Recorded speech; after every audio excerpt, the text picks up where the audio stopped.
Hello everybody, my name is Sam. Today I'm doing a top 10 Bob Dylan albums video.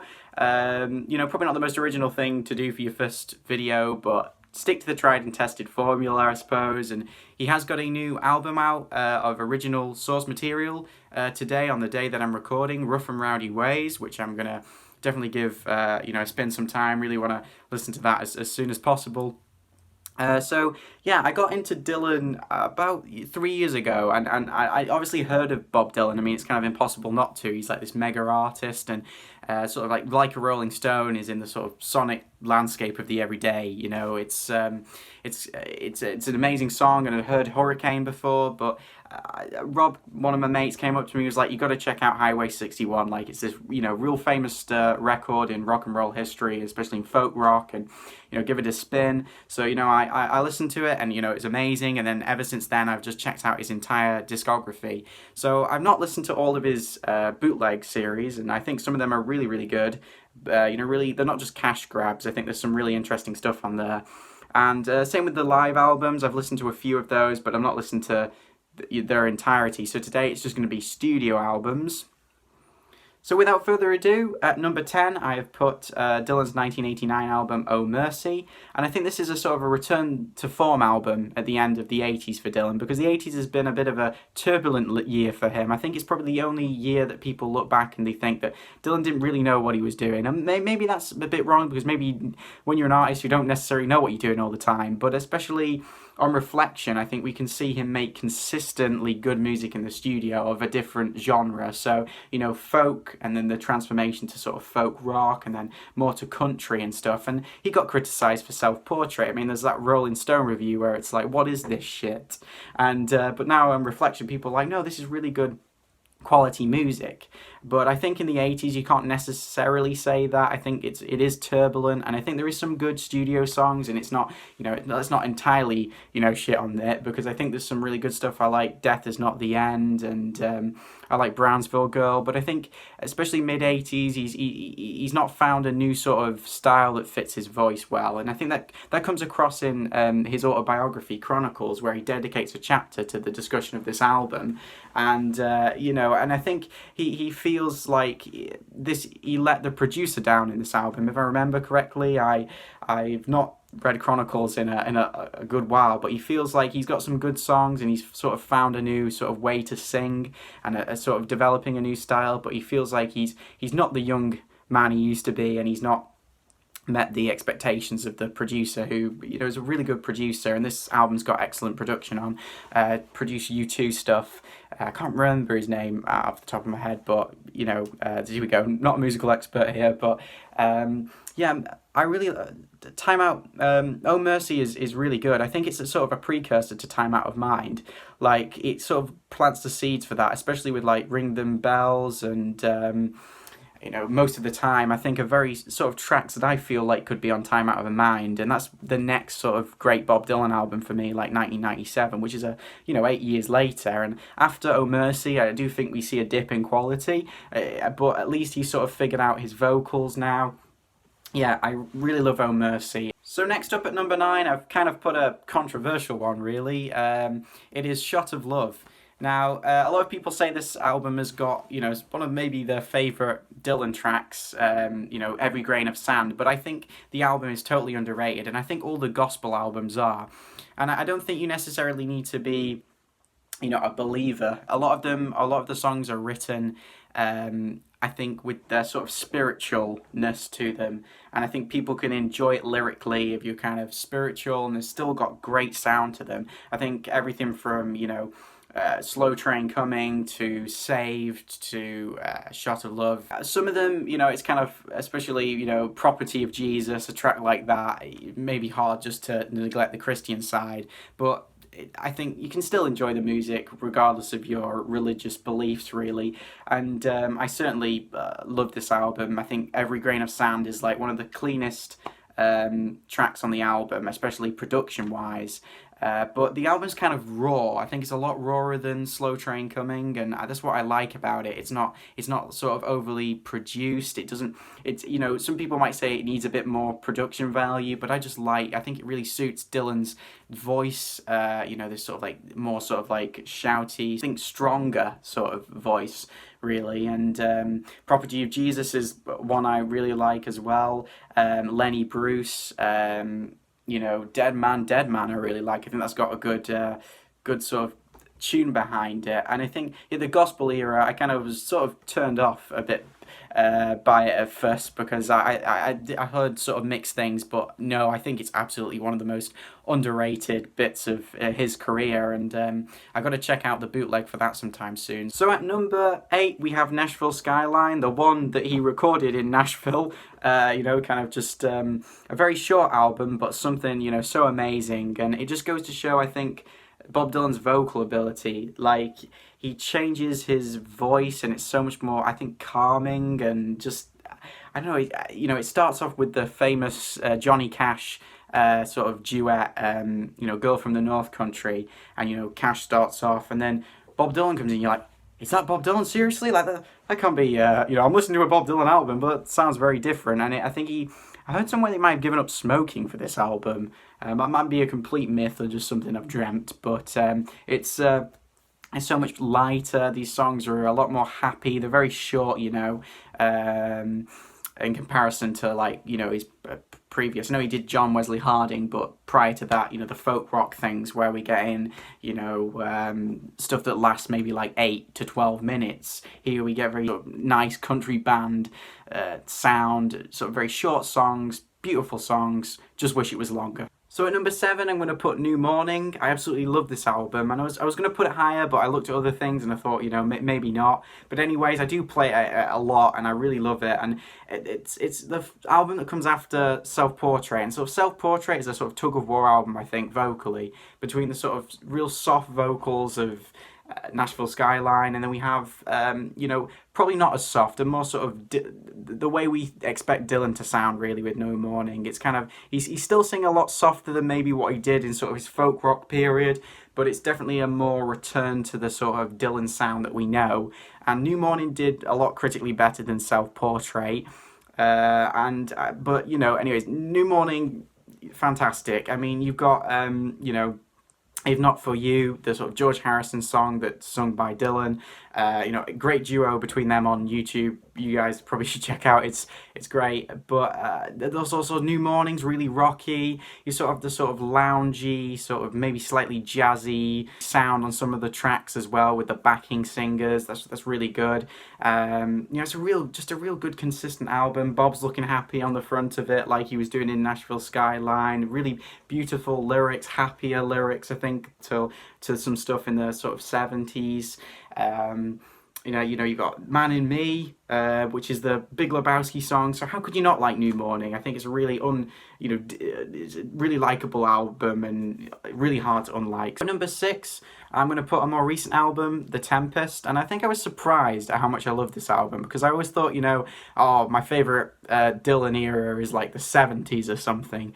But I think it really goes to show that he's still a great musician, and he's sort of matured like a fine wine, really. Vocally, these songs are where he needs to be. You know, I cannot imagine anyone else singing these songs. These songs have sort of a gothic vibe to them a lot of the time, especially with like Long and Wasted Years and Tin Angel on this. You know, only he could sing them, you know, you know, and I think it just goes to show how tight his band is at the moment. He's sort of touring with a band now. It's sort of like a non-stop tour. And they have to like modify the old stuff, because I don't think Dylan can sort of reach the same sort of vocal levels as he did then, and they sort of modify the older songs, and you can tell they're so in tune, and like this really comes through on this album. And the fact that it's original source material as well means that he's not sort of making songs that then need to be, you know, he's not doing old stuff that needs to be modified. It's new stuff with the band, and he's surrounded himself with some really talented musicians, and this album is just an absolute gem, and it goes to show how good his later stuff is as well. So definitely check out Tempest. So at number 5, I'm going to put Bring It All Back Home. This is a great album, flowing with creative energy.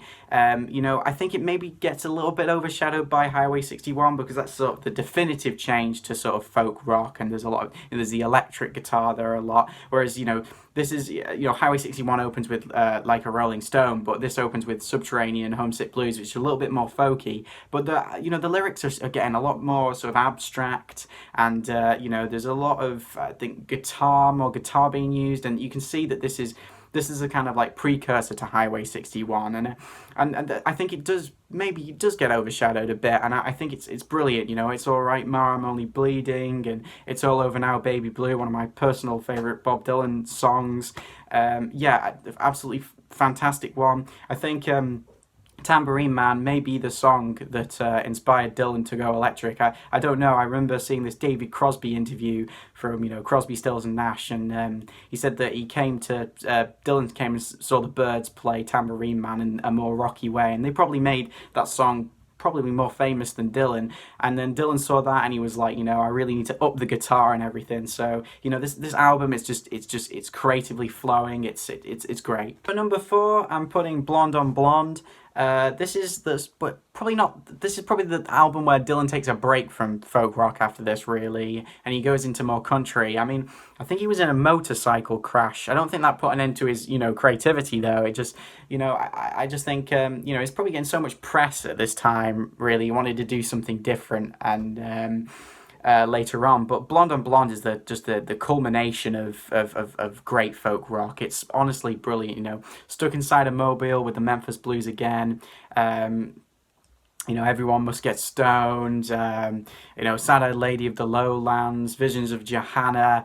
Just a absolutely amazing album. It sounds so good. I love Just Like a Woman on this as well. But it's probably I think this goes to show how great of an artist he is that other artists love to cover Dylan, you know, and every time they can sing a Dylan song and it sounds slightly different, and that's because I think it's, you know, his songs are so versatile. And Jeff Buckley did Just Like a Woman. That's my personal favorite version of that song. I think that's great. And but yeah, Blonde on Blonde, totally one to check out. At number 3, I'm going to put Freewheeling. You know, this is an amazing album. It's Dylan's second folk album, and it's him, his acoustic guitar, and what, you know, a brilliant harmonica player he is. It's his harmonica, and we get more, I think, not simpler lyrics, but different lyrics. They're not like, I don't think they're as abstract and experimental as stuff you might get on you know, Bringing It All Back Home and everything, and later on, but we definitely do get you know, some social commentary in there. His vocals are brilliant. I think it's a real big improvement on his first album, actually, which I still love, and it's, you know, still a great album. But, you know, this is a, you know, original, you know, defining album, fantastic album front cover as well. On this one, it's kind of like very iconic. I think any fans of the movie Vanilla Sky will know that it, you know, Dylan seems to escape and go into all forms of pop culture. Yeah, you know, Masters of War is probably my favourite one on that. So much emotion in his voice, and I think that's why he's so good as a folk singer. There was the emotion there, the brilliant harmonica playing, the, you know, the acoustic guitar, just everything, and it really goes to show that, you know, he's a pure talent. But 2, I'm going to put Street Legal. Now, for me, this is the most underrated Dylan album, and this is why I've put it at number 2, is because I love it so much. You know, this is Dylan's a lot more sort of louder here. I think he's put a bit of a brass band together. You've got a bit of sax in there. You've got, you know, it's just a bigger band, and his vocals are a bit less sort of not constrained and stuff, but they're more sort of the sort of early stages of the gospel era, you know, where he's singing a bit louder, he's using sort of all of his might in his voice a lot more. And this isn't, I don't think, considered a gospel album. I think this is more of a relationship album. There's not a heck of a lot of, I don't know if there's much spiritual imagery in this, as much as, or as clearly as the gospel period. But, you know, Street Legal is great. I mean, anything that starts off with Changing of the Guards is just like, you know, wow, you're in for a ride. And then Senor as well is, you know, where things are honed in a little bit, and the band just know just to, you know, take it back a bit. It's a bit of a slower track, and there's the heavy bits, there's the heavy, you know, blasting bits, and then there's the stuff like Senor, which is a bit slower. And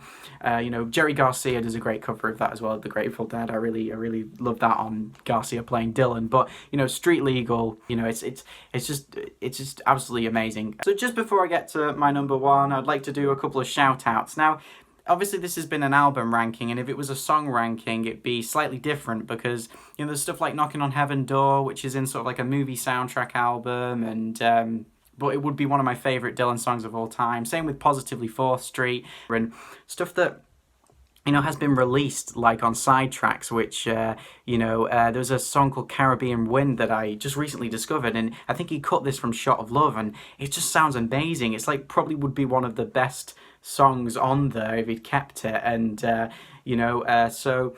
You know, but again, these are album rankings, and, you know, see, like, Positively 4th Street, the ending of that is just shows his lyrical genius. It's, you know, if I, just for one moment, you know, I could stand inside your shoes, I know just for a moment, you know, what it would like to be you, and if just for one moment you could stand inside my shoes, you'd know what a drag it is to see you, you know, it's just so sharp. So Highway 61 I've not included on this list.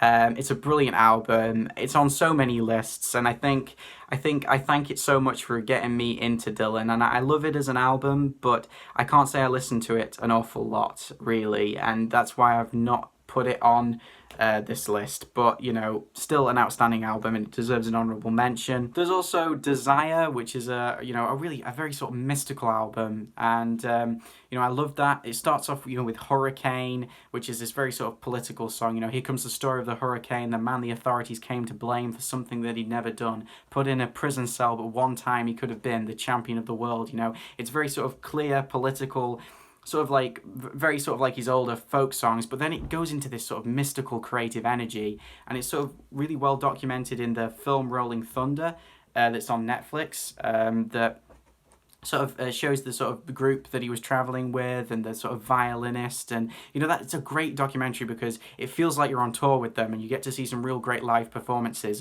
of you know, Dylan in sort of like you know, dressing up in this sort of like mystical sort of uniform. Is definitely one to listen to. It's got, you know, Oh Sister and One More Cup of Coffee.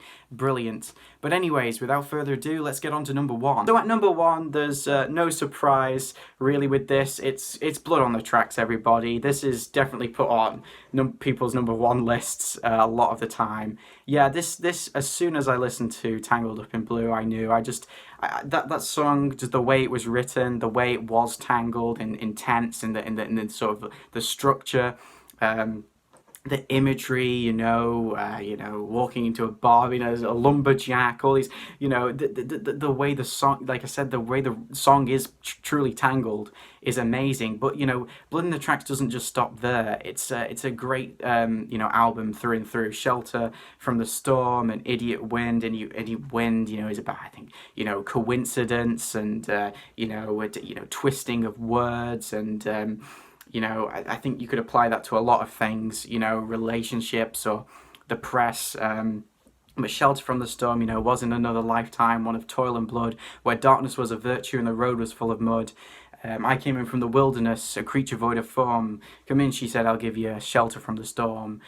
Probably screwed up one of the words in that, but, you know, that's the great, you know, again, the lyrics, this was covered in, this was recorded in a couple of days, and I remember seeing this interview thing online with the producer John Hammond, who was saying that, you know, originally Dylan used to just write a load of songs, and he'd go through them and he'd record all of them, and you know, then they cut down, but he'd be making so many like smaller sort of folk songs. But this, he said, he knew what he was doing. He came into the studio and made these songs in this space of you know, that time is amazing. It's just so well produced. His vocals are probably, you know, the best, I think they've been. I think everything is there. There is no one bad track, and I do like some of the bootleg stuff of this. I know they released a whole bootleg volume to this, where there's sort of alternative takes, and I think they're a lot more acoustic and a lot more sort of cut down in production, and they also sound really, really good. And an Idiot Wind, I think on volume 3 or maybe volume 1, probably volume 3 of the bootleg series, there's a take of Idiot Wind that goes on for longer, and I think that's probably my favourite version of the song. Again, it's stripped down again, and it's just very raw, and I think it forces you to listen to the lyrics more. You know, Blood on the Tracks, there is a reason why it's such a definitive, you know, album, and why it's on the top 10 lists. And I've probably rambled for too much now. You know, I hope you've enjoyed this video. It might have gone on for a bit, and you know, if you want any more stuff, please feel free to comment. I'd be down to review Rough and Rowdy Ways. I'm not a musical expert, just a dude who listens to music, and yeah, it's been good to have you along for the ride. So, you know, hope you're all safe, keeping well, and if I've said anything wrong, please tell me. Thank you very much. See you sometime soon. Bye-bye.